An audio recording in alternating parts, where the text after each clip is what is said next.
Muchas gracias. A continuación, unos comentarios finales de la doctora Silvia Orlando. Gracias, sí. Bien, este grupo me parece muy interesante por varias razones. Una primera es porque ha habido una extrema focalización en el tema de violencia familiar, no de violencia contra la mujer en general, aunque el primer grupo nos ha dado a conocer distintas modalidades de violencia que se ejercen contra las mujeres fuera del hogar también, como el hostigamiento sexual en el trabajo, el acoso sexual en las calles, ¿no? Y también nos dieron a conocer los casos de discriminación en el acceso y permanencia al empleo, que tiene que ver con la opción laboral, que se fijan en estereotipos de mujeres con ciertas características, que jóvenes, que así, que allá, y que inclusive hay chantaje sexual en el medio. Entonces, esas son dificultades, distintas modalidades de violencia que se ejercen contra las mujeres en distintos espacios de la vida.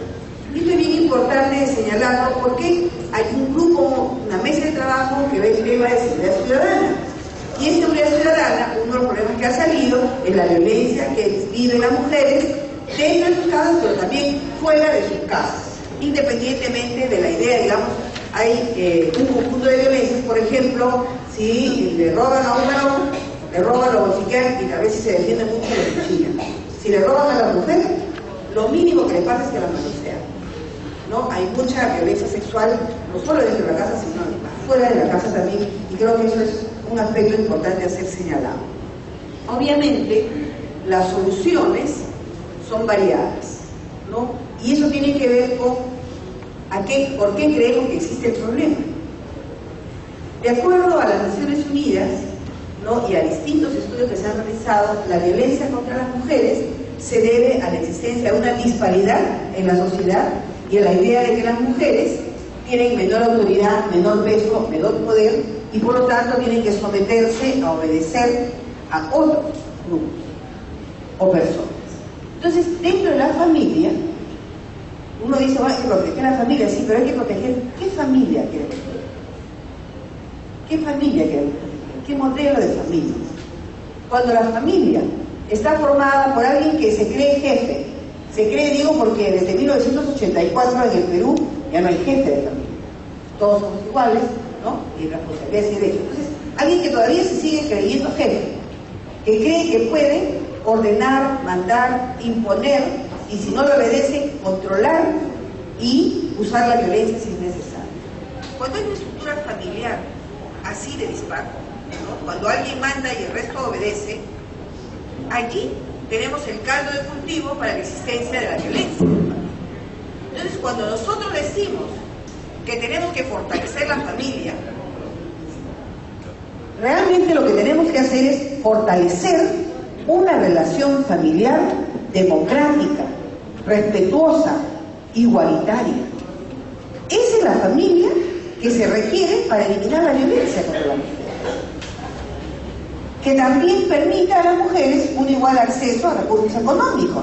Eso lo ha señalado también otro de los grupos, ¿no? Que dice, le pega porque él es el que pone la plata y le dice, yo quiero que cocines esto, aunque no coma, ¿no? Porque lo que yo te pido va a ser que tú gastes el 50% de la plata solamente en mí. Entonces, el problema del acceso a recursos económicos, que se conoce también como dependencia económica, es un factor que también está asociado.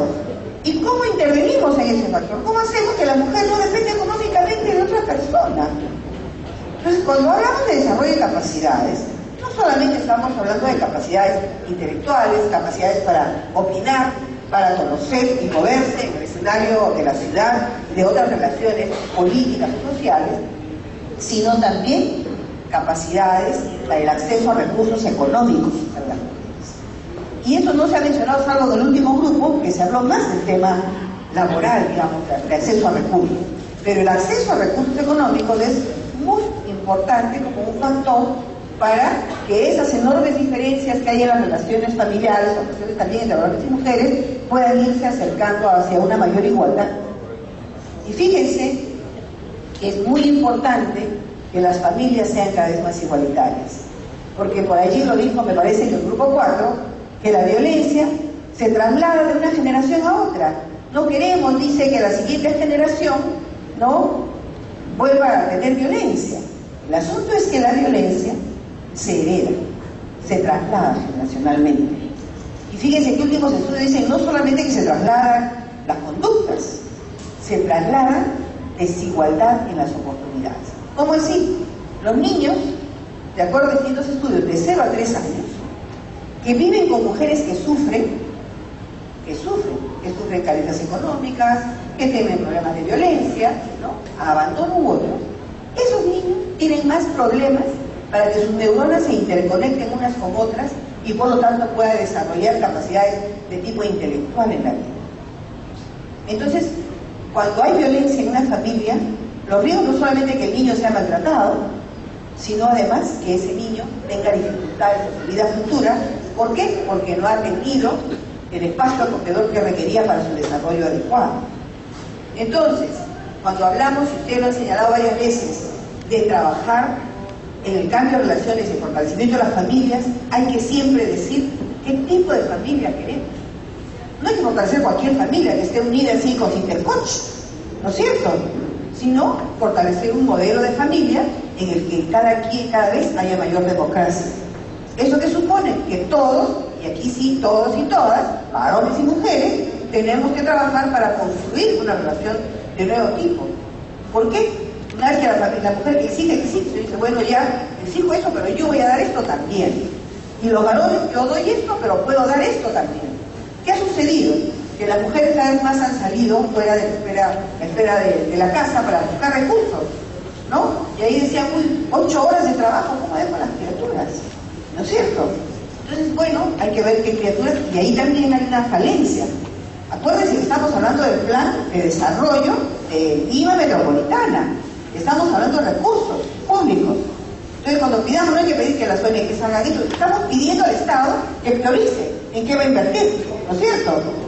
Una de las cosas que tiene que invertir es en apoyo al cuidado de niños y niñas, en espacios especializados que permitan su desarrollo para que las mujeres puedan también trabajar con más tranquilidad, ¿no es cierto? Entonces, hay allí varios elementos que me parece que son muy importantes. Otro de los espacios que ustedes han señalado como importante es la intervención en la escuela. Ok, la educación, la formación del ser humano, o sea, una parte en la casa, que es de la que hemos hablado ahora, y otra parte en el escenario de la escuela. Y en el escenario de la escuela se viene promoviendo hace años en algunos lugares lo que se conoce como escuelas seguras, libres de discriminación y violencia, otros le llaman escuelas saludables también, ¿no? Donde se trabaja en intervenciones con docentes, porque no es que los docentes sepan, los docentes son igualitos que nosotros, pueden tener conocimientos e información, pero actitudes, formas de relacionarse con nosotros son muy parecidas, porque todos vivimos en la misma sociedad, el machismo existe por todas partes, y el abuso también, ¿no? En la mañana veía yo un anuncio de un profesor de inglés que había manoseado a unas niñas pequeñas y que la escuela le seguía permitiendo que vaya a trabajar a pesar de que habían dicho que debía ser retirado mientras dura la investigación. Entonces, ¿y por qué ese señor estaba metido allí? Porque alguien lo contrata, pues, ¿no es cierto? ¿Y quién lo contrata? Una directora. Entonces no basta ser mujer para tener sensibilidad, ¿no es cierto? No es suficiente. Entonces, allí la escuela es un espacio donde se puede aprender lo bueno, lo malo y lo feo de la jornada. Y depende de qué recursos humanos tiene la escuela, qué nivel de sensibilidad tiene, no solamente qué cosa está escrito en el currículum. Porque fíjense que en la currícula hay una dirección de tutoría y de orientación educativa que señala que en las horas de tutoría se tienen que trabajar todos los temas de prevención de la violencia, de igualdad de oportunidades y los derechos humanos. ¿Qué tipo de conocimiento reciben los profesores para trabajar esos temas? Cuando no necesariamente tienen las mismas capacidades todos, entonces hay que trasladar información, mucho de los maestros emplean a las mujeres también, ¿no es cierto? Entonces, allí se tiene que desarrollar todo un trabajo con los profesores, con los otros padres de familia y también con los niños y niñas. De ahí en el caso de la escuela, y les digo porque nosotros en el servicio recibimos ese tipo de problemas, viene una profesora escondida diciendo hay una niña que le he visto señas de que se ha querido cortar las muñecas, se quiere matar. Y todos sabemos que el papá le pega y probablemente le está haciendo otras cosas más. Pero la directora ha dicho que no nos metamos porque ese es un problema de esa familia. Falso. La ley exige que ellos denuncien. No denuncian. Ahí hay que hacer detección temprana. O sea, si queremos transformar esta sociedad, todos y todas tenemos que hacer algo de nuestra parte cada día. Y cada día, que hoy día va a ser esto y ya va a ser esto. Se ha hablado también de la ley de igualdad de oportunidades. La ley de igualdad de oportunidades, bueno, tuvo una larga historia, porque tuvo como 8 años con 7 proyectos diferentes, ¿no? Y no se quería aprobar. Se aprobó esta ley, que es una ley programática. ¿Qué significa? Significa que tiene un conjunto de obligaciones que tienen que cumplir el Estado en sus distintos niveles. Son cosas que hay que exigirle al Estado. En ese sentido es una plataforma para nosotros. ¿Cómo se operacionaliza la ley? Se operacionaliza mezclando la ley de igualdad de oportunidades con la ley de gobiernos regionales, que señala que todos los gobiernos regionales y locales, ojo, porque acá también, tienen que tener planes para aplicar la igualdad de oportunidades en su propia zona.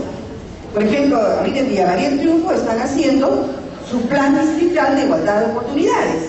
¿Por qué? Porque las desigualdades, a pesar de que en el promedio son las mismas en todo Lima, cuando uno entra a una zona, descubre que hay problemas específicos. Hay zonas donde hay muchísimo más embarazo adolescente que en otras, ¿no es cierto? Hay mucho más riesgo de violación sexual, por ejemplo, ¿no? O hay zonas de fábricas, qué sé yo, donde hay más problemas de discriminación laboral, de acoso sexual o lo que fuera. Entonces, cada distrito conoce y puede, si no lo conoce, tiene que estudiar lo necesario para que desarrolle sus planes distritales de igualdad de oportunidades, que es la plataforma de cumplimiento de la ley. Por eso es que cada año, por ejemplo, la Municipalidad de Lima nos ha pedido un informe. Eso que han visto sobre la otra que les he puesto de igualdad en la participación de las mujeres en la gestión pública, es una información que se trabajó con la gente de recursos humanos para entregarlo como parte del informe de cumplimiento de la ley de igualdad de oportunidades. Entonces, ustedes tienen que plantear, ahí tienen una plataforma y tienen que exigir a su gobierno local que tenga un plan de igualdad de oportunidades a nivel distrital. Lo otro es, hay un conjunto de problemas que se han señalado, como el caso del problema de alimentos. Les cuento que hace algún tiempo apareció un holandés acá, que estaba haciendo estudios sobre acceso a la justicia, y vio que el 42% de los problemas en los juzgados civiles, porque esta época no había de familia, eran denuncias de alimentos. Y él decía, ¿qué cosa pide? ¿No? Quería que se le explique de qué se trataba eso. Cuando yo le expliqué que era que las mujeres le pedían a los varones que cubran con la pensión alimenticia de los niños, se quedó espantado. ¿Qué clase de país puede ser este en el que las personas se niegan a dar de comer a sus hijos? Todos deberían estar presos. O sea, en mi país, el que no da de comer, inmediatamente la denuncia es penal. No es, ahí no pasa por civil, que yo negocio, que no veas nada. Tú tienes que pagas o pagas. ¿Por qué? Porque no tienes trabajo, bueno, estás seguramente viviendo pues de la pensión que te da el Estado, de ahí te sacan y le dan a la criatura. Entonces, tenemos un marco legal que es muy, a pesar de todos los cambios que ha habido, sigue siendo muy débil para el cumplimiento de las obligaciones. Y ya yo no los pasé porque yo tengo varios, ¿no? Hay uno, por ejemplo, donde dicen, el problema de la pensión de alimentos es que la mujer nace biológicamente como madre, entonces ella se cuida, mientras que la responsabilidad del varón es una responsabilidad social y legal, que no le nace. Yo no creo que no le nace. El problema es que culturalmente hay mucha irresponsabilidad y la legislación ni la sociedad ha puesto, digamos, contra de este asunto. Y allí nos ponemos todos, ¿no? Porque viene el hijo que no le quiere dar de comer una pensión mayor a sus hijos y le dice a la mamá, a la que no le da ni un sol, le dice, mamá, tú di que yo te estoy dando tanto de porcentaje. ¿Para qué? Para darle menos a mis hijos. Y uno acepta eso. Entonces, una lucha para la mejor alimentación de los niños es una lucha de todos y todas. No basta, no van a ser suficientes los abogados que pongamos acá para la cantidad de juicios que hay. Allí lo que se tiene que hacer es un trabajo de prevención, ¿no? Y de sanción eficaz a los casos de abandono de la familia, digamos, a nivel alimentario, ¿no? Entonces, hay allí, creo que un punto de cosas de las cuales podemos hablar. Y lo otro, solamente señalarles que la violencia contra las mujeres es una violencia de género, que sí ha sido reconocida, porque afecta en forma desproporcionada a la mujer. Y eso no sé cuál de los grupos mencionó, que no lo había señalado, yo sí lo he señalado, porque hemos visto la estadística de los centros de emergencia, ¿no? El 88% de los casos son de mujeres, el otro 12% son de varones. Antes los varones denunciaban menos. No es que no haya que denunciar los varones, lo que hay es una desproporción muy grande, ¿no? Y hay daños, riesgos y desventajas como producto de la violencia. Entonces, en conclusión, acá hemos trabajado el tema de discriminación, el tema de violencia y la desigualdad no solamente a nivel económico, sino también en la participación política, que es lo que señaló alguno de los grupos, y seguramente en la síntesis donde van a revisar cada uno de los aportes que ustedes han dado, esa riqueza va a ser mayor y va a permitir que tengan un diagnóstico de necesidades para intervenir en esta zona, y de acuerdo al peso que se le da, va a tener seguramente un capítulo, un espacio, el tema de violencia contra las mujeres, así como los otros, de modo tal que puede entrar a los presupuestos de la Municipalidad Metropolitana de Lima, que ha ganado un concurso mundial de $1 millón para trabajar en prevención de la violencia en 6 distritos, 3 de los cuales están en el Cono Norte. Porque $1 millón parece un montón, pero cuando es entre 3 años y dividido entre 6 más 1, 7, no sale mucho. Pero unas cosas como esas sí lo pueden hacer también desde los distritos, y así se pueden apalancar recursos públicos para eso. Hay que tener voluntad política y ganas de priorizar eso como problema, y lo que ustedes han señalado, no solamente para nosotras, sino también para todos los distritos de este cono, es muy importante como priorización. Sí, señor. Sí, doctora, discúlpeme usted, pero en las exposiciones hay 2 puntos que son importantes que no se han tocado.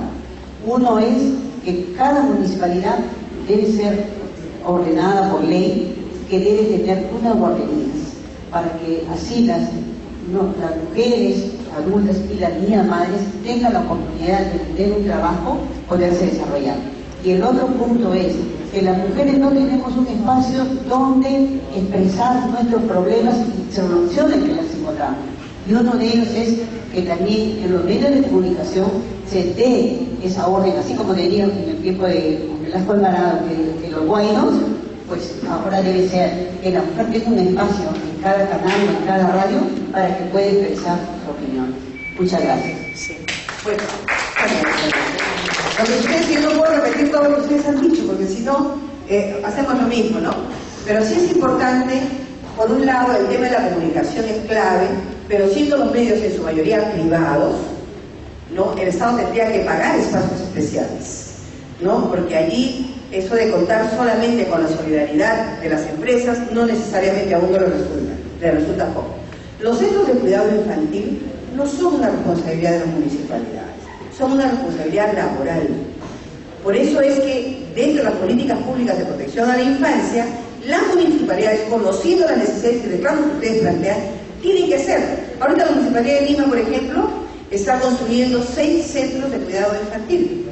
Y en los proyectos de presupuesto participativo hay por lo menos 2, me parece, que tienen que ver con el Cono Norte, que están proponiendo centros de cuidado infantil interdistritales. Me parece que hay uno que estaba entre Los Olivos, Caraballo y no sé qué, ahí cerca donde podrían ir niños, y había otro más, y lo que estábamos planteando allí, que haya algunas priorizaciones. Todas las madres que tenían sus hijos allí no pueden ir todas, hay que ver qué criterios damos para que puedan acceder realmente las personas que más lo necesitan.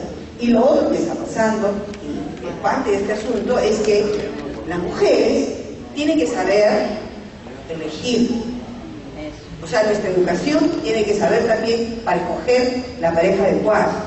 Tenemos que tener información para saber qué tipo de relación establecemos con otra persona. La gente no sabe, cree que ser conviviente es lo mismo que ser la amante. Porque dicen, no, ¿y quién es su conviviente? Bueno, yo vivo con él, sí pues, pero él está casado, tú también, entonces tú eres su amante, tú no tienes derechos. La gente dice, yo soy conviviente y cree que tienen derechos. No tienen derechos. Solamente las personas que son solteras, que no tienen ningún impedimento para casarse, esas son convivientes y tienen derecho. Las demás no tienen nada, ni un cacho, ni pensión, ni herencia, ni nada. Entonces la gente le exige al derecho cosas, pero ellas no se ponen a pensar cuál es su situación legal, en qué relación se están metiendo, qué está pasando. Y lo señalo también porque el otro día ustedes saben que murió una señora incendiada, que Mario le echó agua caliente y se murió, ¿no es cierto? Entonces fuimos nosotros a apoyar, y yo le digo a las chicas, ¿y qué tal? Le dicen, bueno, lo que pasa es que el esposo estaba muy deprimido. ¿Cómo que el esposo? El esposo debe estar en la cárcel, le digo. No, me dijo, es que quien la mató fue su amante, no fue su esposo. ¿No? Y ahora hace poco también había una igual. Entonces, ¿qué pasa? Las mujeres tenemos que aprender también a tomar decisiones que no nos coloquen en situaciones de riesgo ni de peligro, ¿no? Y saber que cuando estamos en situación de peligro, ¿a dónde podemos acudir? Allí no se ha mencionado, pero en el resumen lo quiero señalar, que también se ha dicho que es muy importante la existencia de casas de refugio. Es muy importante, pero ¿saben qué? Mucho más importante que las casas de refugio es que las mujeres que denuncian continúen sus denuncias y hagan valer sus derechos. Porque van a las casas de refugio, nosotros tenemos espacios de refugio. En la municipalidad de Independencia me dijeron que había casas de refugio, pero fíjense que allí una queja que había del gerente es que ellos, porque es un presupuesto muy grande, ¿eh? La casa de refugio cuesta un montón porque uno tiene que pensar que va a comer la mayor, que va a estar siempre lleno para poder proyectarse bien, ¿no? Entonces, allí a nivel de alimentos, de cuidado, de quienes van a rotar, y hay que hacerlo mantener multinoche, como decimos toda la noche, que incluyen el día, la seguridad externa, todo, es muy costosa. Y nos dijo, por ejemplo, el año pasado, cuando lo he visto en septiembre, me parece, que habían pensado que iban a tener como 15 personas mensuales, y habían tenido solo 12 en el año, y que había ya gente diciéndole que era una inversión de elefante blanco, que para que haya invertido en eso, que mejor al año siguiente ya no la invirtieran. ¿Por qué? Porque las mujeres dicen refugio, pero luego se meten al refugio y en la noche ya quieren llamar por teléfono para ver cómo se arresta. En un refugio hay un sistema de refugio. O sea, ahí tú no puedes llamar por teléfono a nadie, tú puedes ponerte en contacto con nadie, tú puedes decir dónde estás, porque las direcciones tienen que ser protegidas. Entonces, hay que ver qué cosa pide uno y qué cosa puede hacer. Nosotros hemos tenido varios casos de refugio, al segundo día las mujeres quieren estar corriendo a su casa. Y ahí se corren bajo su responsabilidad, porque las municipalidades ni los refugios no le pueden tener a una persona contra su voluntad. La ley no dice que tú la metes ahí como si estuviera presa. Entonces no la pueden tener. Entonces son una solución muy transitoria, muy transitoria. Entonces son importantes, pero es muy transitoria, porque todo tiene que ver con el empoderamiento de la propia mujer, ¿no? Que muchas veces se coloca en situación otra vez de riesgo, porque vuelve y vuelve en peores condiciones, ¿no? Porque ya se fue y ahora ¿quién le va a creer? ¿Qué cosa va a poder hacer? Bueno, hay mucho por hablar, pero creo que ya es hora de ir a descansar. Muchas gracias a ustedes.